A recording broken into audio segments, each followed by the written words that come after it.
Boa noite a todos, ilustres representantes da Fazenda Pública Nacional, ilustríssimos advogados de defesa, demais membros que compõem a mesa, né?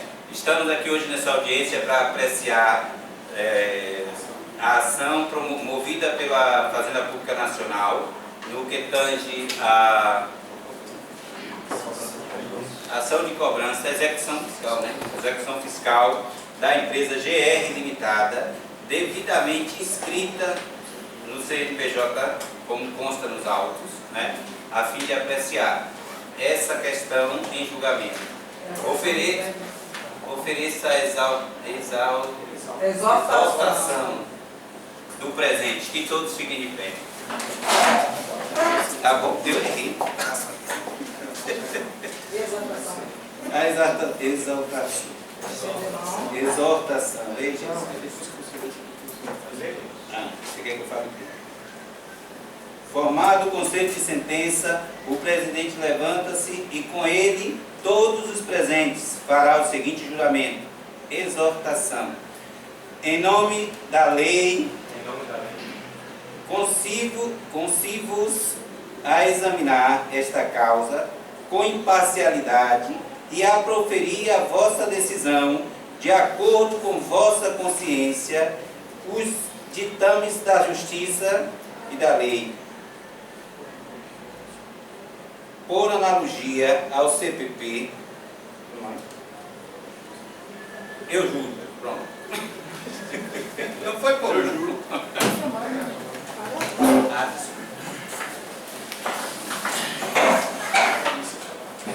Com a palavra, a Fazenda Pública Nacional. 30 minutos. Bem, boa noite, Vossa Excelência. Boa noite, caro professor. Boa noite, nobres colegas. Antes mesmo de iniciarmos aqui a nossa tese acusatória quanto em face da GR Limitada, eu sinto que devo explicar a vocês como se dá o procedimento até chegarmos a essa fase, a fase da execução fiscal.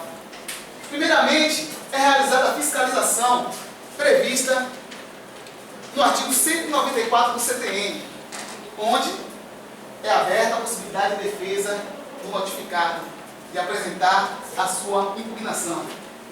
Primeira oportunidade de defesa dada ao réu. Bem, dito isso, será gerado um processo administrativo fiscal. Desse processo vai sair o crédito tributário, que é a origem da demanda. Está aqui, como consta nos autos, R$1 bilhão referente ao imposto de renda da pessoa jurídica, da empresa GR Limitada. Bem, senhores, a Fazenda Pública, ela tem 5 anos, conforme o artigo 174 do CTN, para cobrar essa dívida. Ela tem, caso ela não faça isso, nesse ano, prescreve o seu direito de cobrar. Então, mais uma vez, a empresa é beneficiada pela lei, sendo que a atividade da Fazenda é pautada no princípio da legalidade. Todo o procedimento que a Fazenda faz durante essa cobrança é dentro da legalidade, pautada na legalidade. Bem,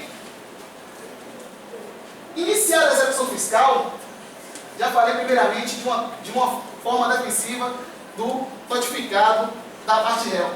Iniciada a execução fiscal, a empresa tem mais 2 possibilidades de se defender. Ela pode entrar com os embargos à execução, bem como a objeção ou exceção de pré-executividade, que é o caso em tela.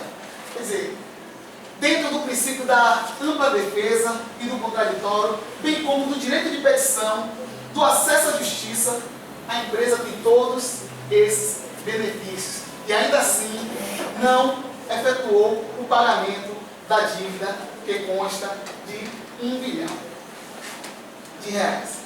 Bem, senhores, dentro da objeção à exceção de pré-executividade, não há nada que paute, que fundamente, legalmente, é uma petição simples, que é afastada dos autos, diferente dos embargos da execução. Os embargos da execução, para serem impetrados, o réu teria que garantir o total da dívida para entrar com os embargos de execução. Enquanto na objeção da prescritividade não é necessário a aplicação do pagamento. Basta uma petição simples que será apostada aos autos e levada ao julgamento, sendo que, se for improcedente para a parte réu, ela irá agravar essa decisão. Então ela tem mais uma oportunidade de defesa, que é o agravo de instrumento, e ainda assim, posteriormente, ainda tem outra possibilidade de defesa, que é a apelação. Creio que eu já perdi as contas aqui de quantas possibilidades de defesa é dada à parte réu. Bem, enquanto a Fazenda Pública, ela apenas tem a possibilidade quase procedente à objeção de presumibilidade, ela tem a possibilidade de apelação no prazo de 15 dias. Procedente em parte, ela também pode impetrar o agravo de instrumento. Bem, dito isso, eu creio que está entendido o procedimento de como se dá todo esse processo até chegarmos à audiência do dia de hoje. O que ocorre é que uma empresa que tem o imposto de renda, que sabemos que é uma porcentagem do que a empresa fatura, de R$1 bilhão. O que isso quer dizer, meus senhores? Quer dizer que a empresa, para ter esse cálculo como dívida com a fazenda, ela teve um faturamento exorbitante. Não sou contador, não posso oferir ao certo valor, mas creio que seja muito mais que R$1 bilhão.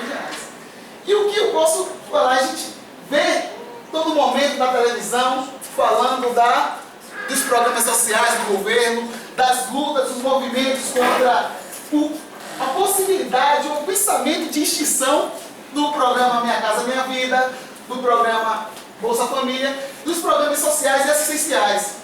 O que eu quero dizer com isso, meus senhores? Se uma empresa como essa, de grande porte, passa a sonegar R$1 bilhão, e isso passa batido, essa dívida é de certa forma extinta, imagine se outra empresa da mesma porte começar a pensar, olha, a empresa tal foi liberada, então vamos também entrar com esse pedido para poder ser liberado. E outra empresa maior também irá fazer a mesma coisa, porque ninguém quer perder, porque quem tem mais sempre quer mais. Então, meus senhores, o que é que vai acontecer? Os cofres públicos irão quebrar, irão falir. E eu tenho certeza absoluta que cada um de nós aqui, como humildes e pobres, batalhador, lutamos a cada dia pelo nosso salário, porque é um salário pouco, salário mínimo. Temos nossas contas pagas em dias, pagamos os nossos impostos e colaboramos para que os cofres públicos sejam preenchidos para dar sustento a todos os programas sociais, bem como outros programas de obras e estruturas, pagamento de funcionários públicos. Então, se todos tiverem esse raciocínio de entrar com esses argumentos para se livrar, para se esquivar do pagamento de sua obrigação, porque, como eu falei desde o início, é previsto, a administração pública é pautada dentro do princípio da legalidade. Se ela está cobrando algo dentro que está dentro da lei. Então, se todas essas empresas, esses grandes empresários passarem a se esquivar desse pagamento através de recursos, como eu falei aqui, são mais de 6 possibilidades de defesas. Imagine só como seria o cofre da Fazenda Pública. Como ele ficaria? Escola pública depende disso, a saúde pública depende disso. Todo o funcionalismo público, também os senhores promotores públicos, Vossa Excelência, juiz, depende dessa contribuição, desse pagamento, para que isso seja pago os nossos salários, os nossos benefícios. Bem, senhores, como falei, o fundamento da cobrança, a cobrança devida, pelo princípio da legalidade, e é observar também a execução fiscal que está prevista. A Fazenda Pública não vai exercer a execução fiscal ao léu. Ela tem a previsão na Lei 6.830 de 1880, e também é utilizado o Código de Processo Civil subsidiariamente para fundamentar essa execução fiscal. E mais uma vez trago que a objeção ou exceção de imprescritibilidade não existe uma previsão legal. Ela é um entendimento doutrinário pautado nos princípios do direito à petição, do acesso à justiça, da ampla defesa. Então, temos também que analisar a matéria que deve ser pleiteada dentro dessa petição, que tem que ser matéria que deve ser conhecida de ofício pelo juiz, bem como flagrantemente indevida o imposto cobrado. Então, tem natureza incidental, né? E, como eu falei, não há previsão. Existem alguns doutrinadores que entendem que deve ser feito da seguinte forma. Então, deixo para vocês, de forma prudente, a reflexão quanto às consequências do não pagamento dessa dívida. O que é que vai acarretar uma dívida de R$1 bilhão não paga? Como expliquei aqui, da questão dos programas assistenciais, do funcionalismo público, bem como o sistema de obras, toda a máquina pública depende do pagamento desses impostos para ser movida. Então, isso está previsto no princípio, né, da supremacia do interesse público. Então, são princípios que regem a administração pública e ensejam a execução, e dessa forma pedimos o indeferimento, o não acatamento desse pedido de... Pode seguir. Então, dessa forma que pedimos o indeferimento da objeção e a execução, ou execução de exceção de imprescritibilidade. Mais uma palavra sobre Você dispõe muito ponto.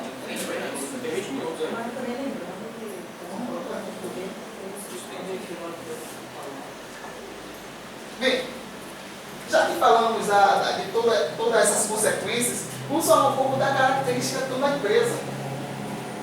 Eu não sei se aqui tem algum contador, mas eu creio que a porcentagem paga devida ao imposto de renda, não sei se gira em torno de cerca de 12%, não sei se o contador pode auxiliar nessa questão. Se a empresa está devendo o valor de R$1 bilhão, é porque ela oferiu muito mais do que isso. Então, é uma empresa de grande porte, é uma empresa que tem a capacidade de estar pagando o devido imposto, não tem um porquê, não tem um motivo plausível apresentado para que venha tentar se esquivar dessa obrigação tributária. Mais uma vez lembro, pautado dentro do Código Tributário Nacional, previsto também subsidiariamente pelo CPC, bem como leis especiais que falam acerca desse imposto, dessa dívida que deve ser adquirida.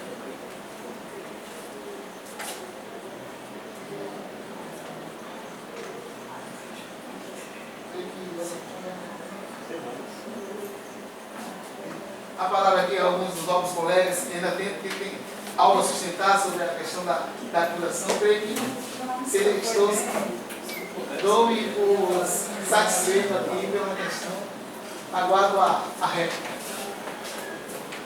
Muito obrigado, doutor, pela nova contribuição. Com a palavra a defesa. Boa noite, senhores advogados, Sua Excelência, Sua Justiça, os assistentes. Aqui a gente está discutindo não é se está devendo ou não.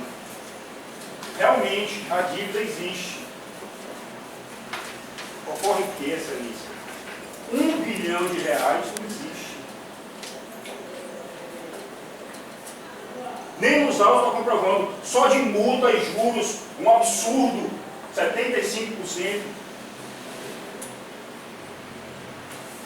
Cabe lembrar aqui, Excelência, que o Brasil está passando uma crise muito severa. Além do mais, Excelência, a empresa por causa dessa recessão,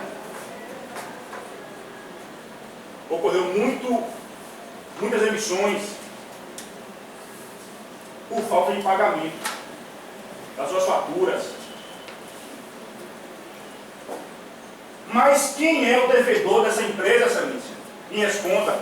Nobre advogado. A própria União.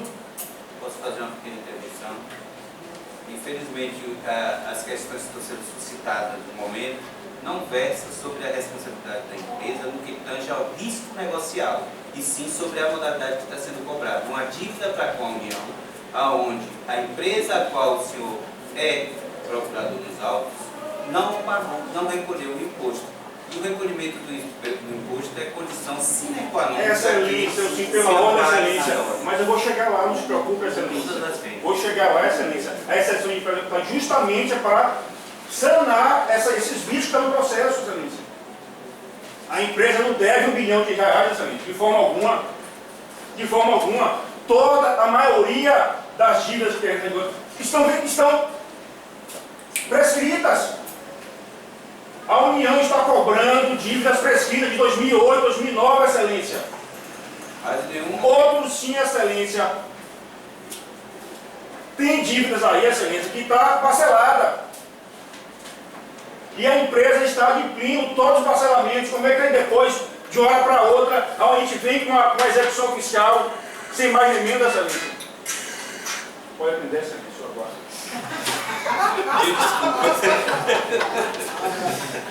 Então, uma cartada maravilhosa.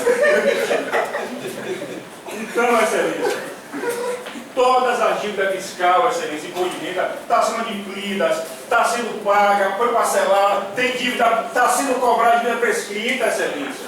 Justamente essa exceção é para impedir que a empresa se afunde mais ainda, Excelência.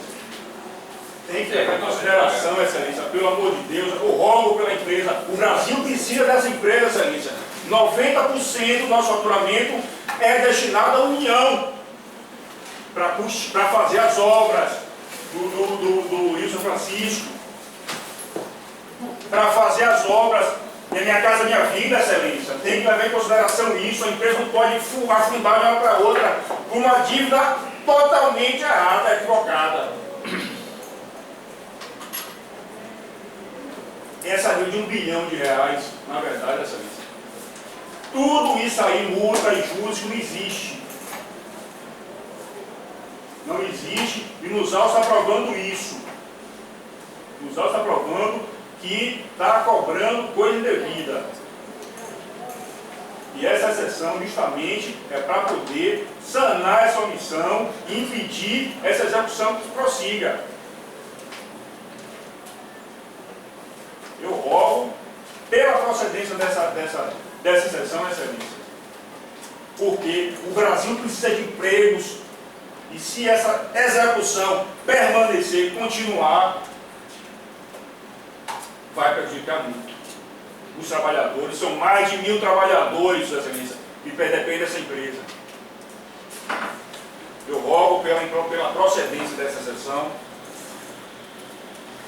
Assim eu termino, passo a falar para o meu colega aqui, que ele vai falar mais um pouco. Boa noite a todos. O colega aqui, ele acabou nos fatos, né, e a verdadeira situação da empresa e todas as empresas hoje em dia em nosso cotidiano, né? Mas essa exceção de executividade, na verdade, ela tem intenção de mostrar os problemas processuais, ou seja, de atacar as questões processuais. Ou seja, esse processo ele não tem condição de execução nenhuma de continuar. A primeiro, percebe-se, né, que metade do valor desses títulos eles já foram consumidos pelo estudo da prescrição originária. Ou seja, o Estado ele vem utilizando, inclusive, dessas questões para obrigar que algumas empresas e fazer que algumas empresas que não têm um devido conhecimento acabem pagando essas dívidas prescritas quando não observado pelo judiciário. É função do judiciário observar quando a prescrição existe, que consta nos autos jurídicos. É função do Poder Judiciário não deixar prosseguir uma execução relativa a tributos pré-escritos, como vocês podem visualizar aí, o volume de 500 mil reais em torno disso daí, eles já estão pré-escritos, antes da interposição da ação. Bem, uma outra questão, se vocês observarem, a lei de execução fiscal, ela informa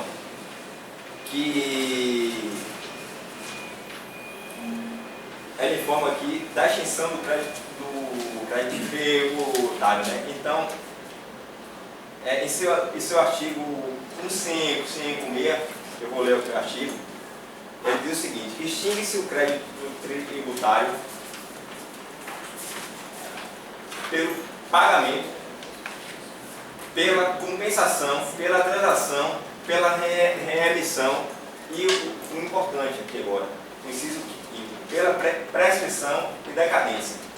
Sabemos, né, que esse tipo de crédito tributário, que é o imposto de renda, ele é um imposto que não é de ofício, é por homologação, ou seja, um imposto que é cobrado, o imposto é apurado em um exercício, o prazo se inicia no exercício seguinte, diferente dos tributos cobrados de ofício, né, que iniciam no momento da notificação.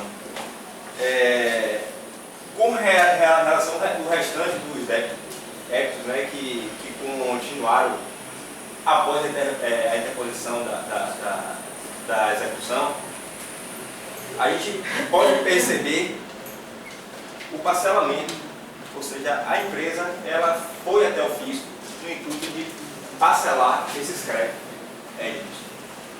Conforme você também consegue ver na lei de execução fiscal, as causas de suspensão, ela está prevista aqui. Onde é que está aqui as causas de suspensão da execução? Só me engano, no artigo logo seguinte, a suspensão. Onde está aqui? A extinção, é o artigo 156 fala da extinção. Extingue o crédito tributário. É 156? Isso, 156 É da extinção, né? Isso mesmo. Mas bem, o parcelamento, eu acho que é do 157. Não, é 157 me parece. Ele fala primeiro da extinção e depois tem lá, não sei o real dele. Deixa eu ver aqui. Bem, 154, né? 174 é do início, né? Do início. Bem, é o seguinte, o artigo 151 ele não está elencado aqui. Eu queria só elencar ele aqui. Mas, bem, suspende a execução em caso de parcelamento, conforme e o judiciário deve proceder conforme ordena o artigo 40 da Lei de Execução Fiscal, que manda que o processo ele fique suspenso até o cumprimento da execução, até o cumprimento dos parcelamentos. Então, o processo, na verdade, em parte, os valores cobrados indevidamente do Estado, que não tem nem o direito de receber valor prescrito nenhum, nem que a empresa queira ir lá pagar ele. Ou seja, ele já, a prescrição para o Estado não é igual para um cidadão comum, né, onde existe o direito, ele só perde direito de ação. Para o Estado, a prescrição impede que ele receba até esse valor. E, com relação ao restante, por conta do parcelamento, o processo deve ser suspenso.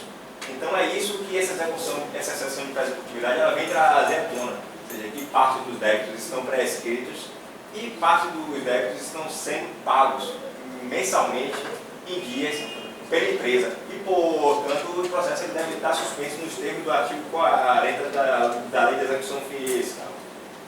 Sendo assim, eu encerro aqui a minha defesa.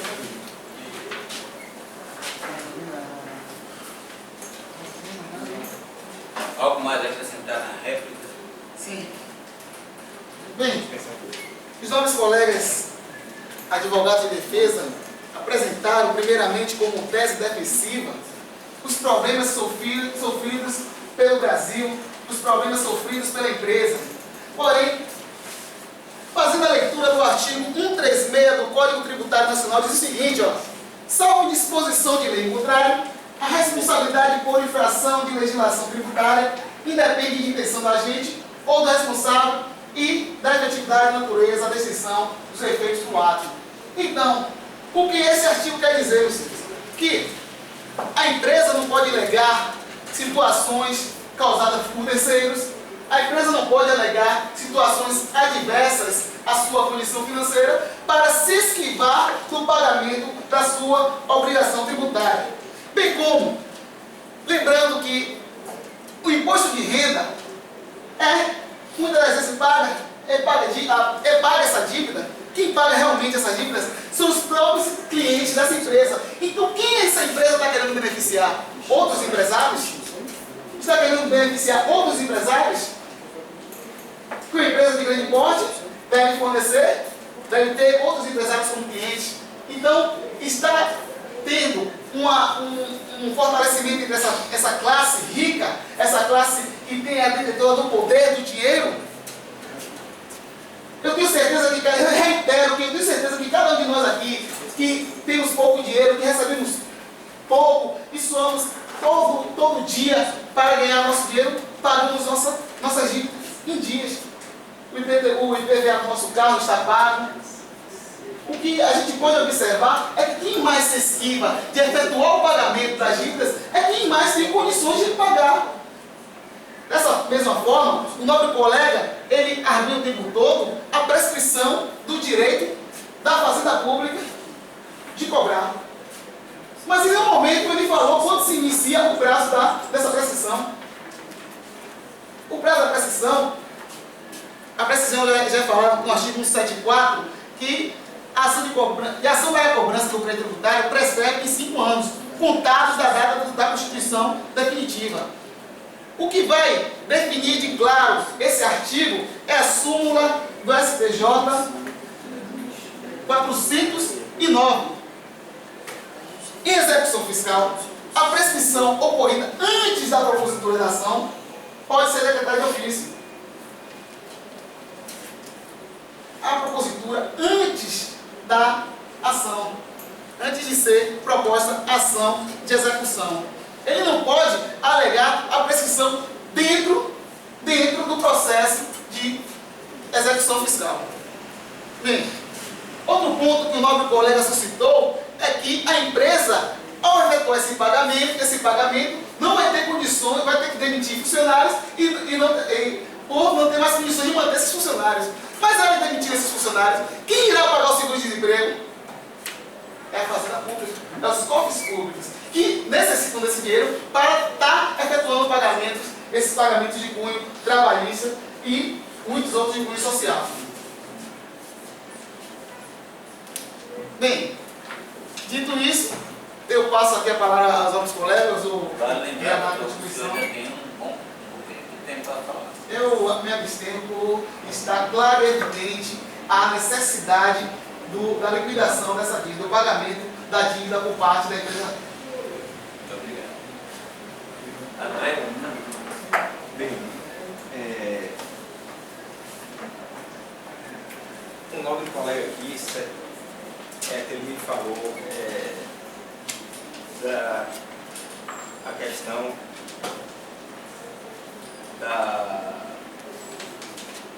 a possibilidade do judiciário decretar de ofício as prescrições. Bem, isso já é entendimento pacífico dos tribunais superiores, que, inclusive, qualquer situação, qualquer relação, que a prescrição originária, ela pode sim ser decretada de ofício. Na verdade, o legislador, quando ele mencionou essa questão no Código Tributário Nacional, ele se referia à prescrição intercorrente, ou seja, aquelas prescrições que ocorrem no decorrer do processo. Porque a partir do ano 2005, a prescrição antigamente, o prazo prescricional, ele se interrompia, não era nem só com a interposição da ação de execução, mas sim com a citação válida do executado. Esse sim, ele interrompia a prescrição, mas que passava a continuar novamente. Com o advento de um, algo decreto de 2005, ele mudou a legislação, dizendo que apenas com despacho ordenando a citação, a prescrição já era interrompida, a prescrição originária, certo? Após o despacho, aí sim passa-se a leitura dessa questão da prescrição intercorrente, porque o simples despacho ordenando a citação, ele não tem um condão de interromper o prazo prescricional ad eterno, porque ninguém pode ficar com o pescoço esticado o tempo inteiro, a vida inteira, esperando o Estado ir lá e você fala o pescoço e arrancar a cabeça dos contribuintes fora, né? Como ele faz com uma maestria incrível. Bem, então, essas situações, o que pode ser sim considerada de ofício, tanto a prescrição intercorrente quanto a prescrição originária. Deixa eu ver aqui.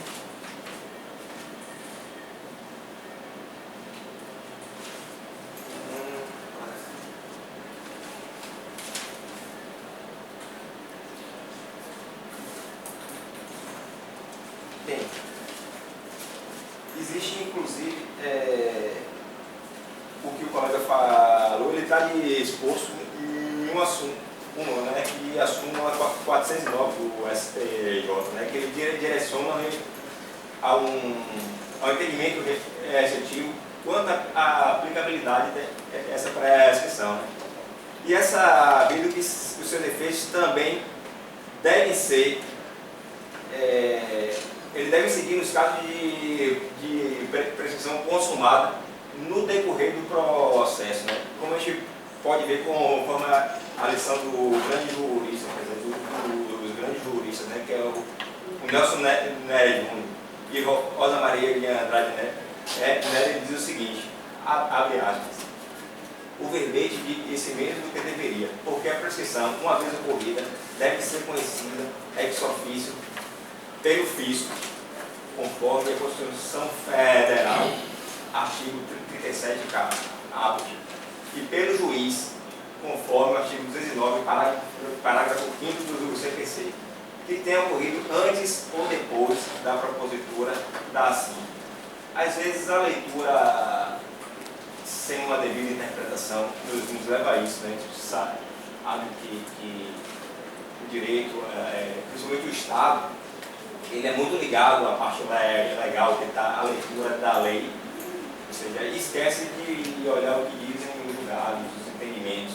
Na verdade, ele esquece de analisar o que o legislador queria, na verdade, quando publicou uma devida norma legal. Né? Então, pode sim, tanto a prescrição originária quanto a prescrição intercorrente, ela ser conhecida ex officio pelo nosso judiciário. Mas a prescrição intercorrente não ocorreu. Não ocorreu porque o processo está suspenso. Suspenso, inclusive, para contagem de prazo prescricional. E passaria a começar a contar novamente se o nosso cliente deixasse de efetuar o pagamento. Ou seja, no primeiro dia que ele parar de efetuar o pagamento, o Estado tem todo o direito de continuar essa execução, afinal o processo está suspenso, não está extinto.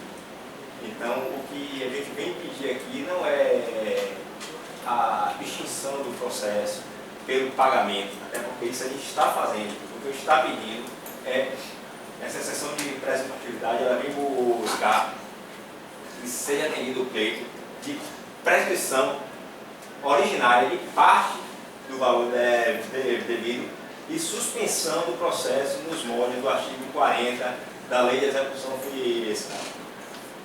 Sendo assim, Assim eu encerro a minha defesa. Muito obrigado.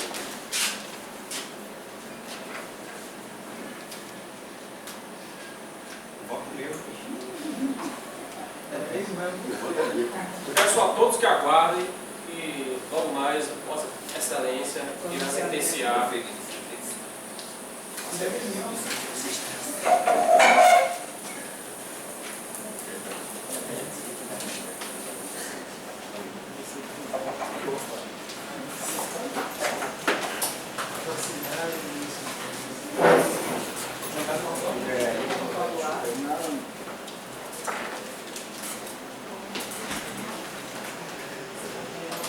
Quando ele for dar a sentença, aí quando ele está todo mundo de pé para ouvir as lições.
Teve jurisprudência.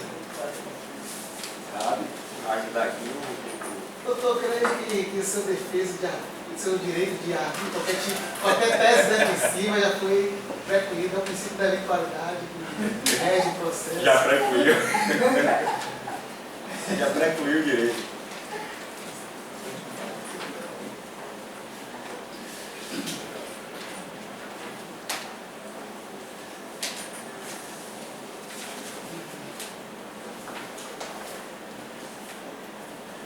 Qual é o voto aqui?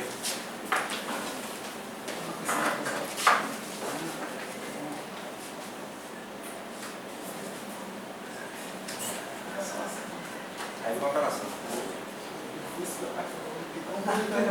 Mas foi remessa necessária a apelação? Apelação. É, o aluno dava remessa, não é IPTU aí.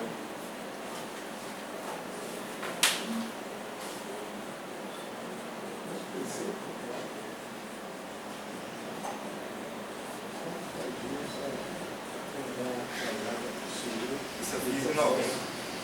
De qualquer sorte, eu ia falar depois da filmagem, mas eu aproveitar o vácuo. Pode falar a filmagem, que na verdade nós sabemos que é um júri simulado, um laboratório. De antemão já parabenizo vocês pelo esforço, pelo empenho.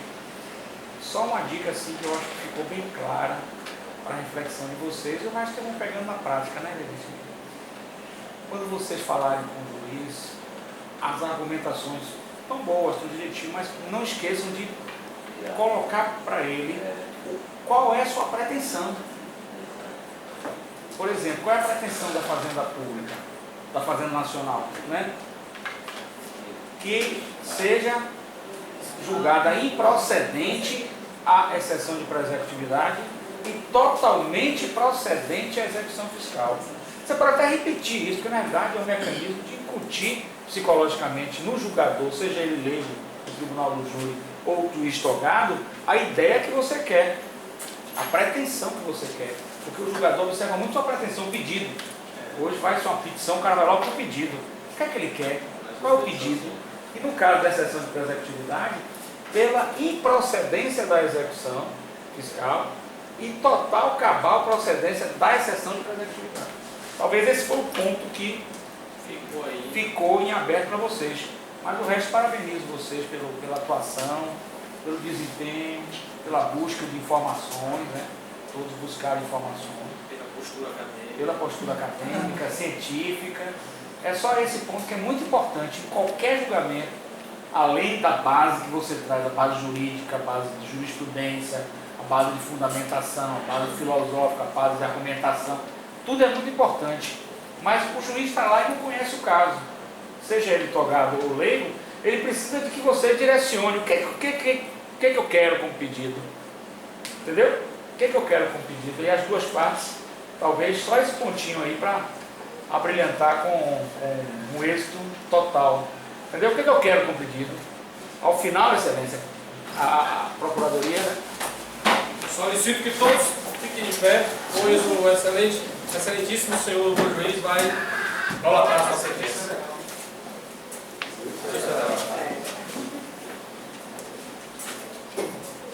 Permaneçam de pé.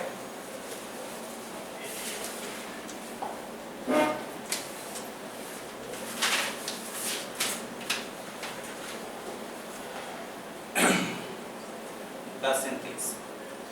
Por todos os argumentos aqui trazidos com muita clareza, seja pelos ilustres representantes da Fazenda Pública Nacional, bem como pelos ilustres advogados de defesa, não vislumbro prova documental cabal capaz de ensejar a prescrição na totalidade do que foi alegado pelo Ministério Público, pela defesa, pela acusação, no que foi invocado.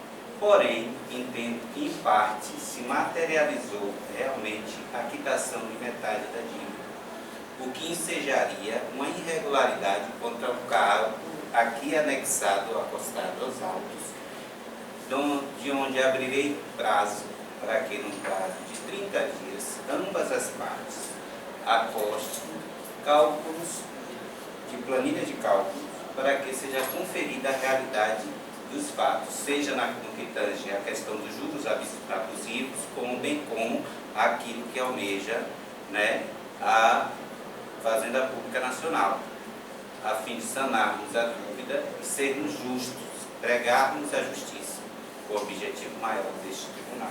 Então, por unanimidade, decidimos julgar procedente em parte a ação promovida pelos ilustres representantes da Fazenda Pública Nacional, certo? E sentencio a empresa ré a depositar em juízo a quantia restante até que se apure o verdadeiro valor dele. No mais, declaro encerrada a sessão.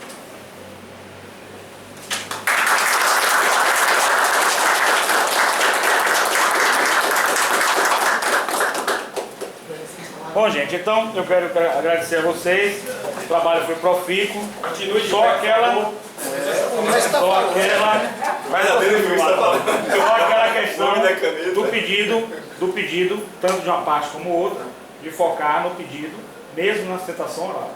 O resto, agradecer a vocês por essa brilhante apresentação, que na realidade foi uma analogia, porque no júri, no Brasil ainda não existe o júri para o tributário, embora a Constituição Federal reserve o Tribunal do Júri como cláusula pétrea, no mínimo, para crimes dolosos contra a vida, podendo no futuro ter uma lei infraconstitucional que coloque outras matérias, como é nos Estados Unidos. Eu sou inteiramente a favor do júri. O júri é excelente, ele dinamiza, ele faz com que a sociedade participe, traz um direito mais filosófico também. Então acredito que é um sonho meu, como tributarista, que no futuro possamos ter o Tribunal do Júri como é no penal, no tributário também, certo? Mas vocês estão de parabéns, a turma está de parabéns, o êxito está revertido aí e será expresso na nota que irei lançar para vocês, com a aprovação de vocês. Parabéns, e que outros júris, evidentemente, tudo na vida, até nós profissionais, tudo é uma questão de aprendizado, de aperfeiçoamento. A vida não está nada acabada. Quem pensar que está acabado, que está acabado mesmo, porque a gente está sempre aprendendo. Esse processo de aprendizagem, uma troca, vocês comigo, eu com vocês, troca de aprendizagem, evidentemente, E faltou só o concítovos, certo? Que é a exaltação. Mas eu tenho certeza que gerou o aprendizado para o tributário 2. E eu fiquei muito feliz com vocês, com a turma. Aliás, todas as turmas tributárias aqui que eu ministro na faculdade, seja um ou dois, me trazem muita felicidade. É uma matéria espinhosa, uma matéria difícil, maçante, mas a gente consegue fazer com que seja descontraído e realmente vocês possam assimilar a matéria. Acredito que saíram com a base. Quem quer no futuro uma coisa mais profunda, passará para uma pós-graduação, para uma especialização, certo? Posteriormente mestrado, doutorado lá, a carreira acadêmica que vocês queiram seguir. E no mais, desejar a vocês, do fundo do coração, toda a sorte do mundo que vocês possam ter e que vocês estão aqui na sexta-feira à noite assistindo aula, né? Hoje muito bonitos, com paletó e gravata, que tenham todo o sucesso do mundo e que eu possa ter contribuído um pouquinho que seja para a formação de vocês. Eu já me sinto muito feliz. Muito obrigado a todos.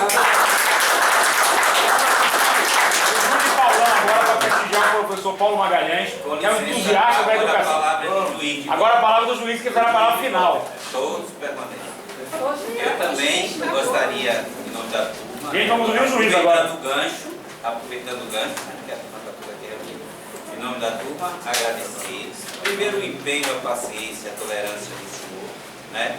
Com essa jornada árdua do bacharel em Direito, que tem todas as suas dificuldades, até de aprendizado. Eu mesmo, no dia de hoje, aprendi muito. Eu nunca saberia como lidar nessa posição que me encontro hoje. Mas achei, assim, muito enriquecedor. Só tenho a exaltar e agradecer ao senhor. Até aprendi uma nova palavra para acrescentar ao meu vocabulário. Com certeza. Ele é rico. Com a pouco rico, mais ou menos. Né? Então, assim, me sinto maravilhado de ter passado por essa experiência, de ter vivido e vivenciado bons momentos com o senhor, alguns momentos meio turbulento, porque não se conseguiria entender tanto da matéria de direito tributário e se olhar pelo viés do que ela é. Mas pelos olhos do professor Martinez, eu consegui ver além do que eu queria ver. Até me subestimei ao conseguir compreender e visualizar aquilo que o senhor visualizasse. Então, assim, de antemão, o agradecimento que o senhor fez para a nossa turma. E eu retribuo novamente o agradecimento ao senhor, por ter sido essa pessoa companheira, amiga, compreensiva e, acima de tudo, um excelente professor. Com toda a obrigado. Agora, vocês como juízes, se Deus quiser, viu? Gente, um abração. Vamos ver Paulão lá, todo mundo.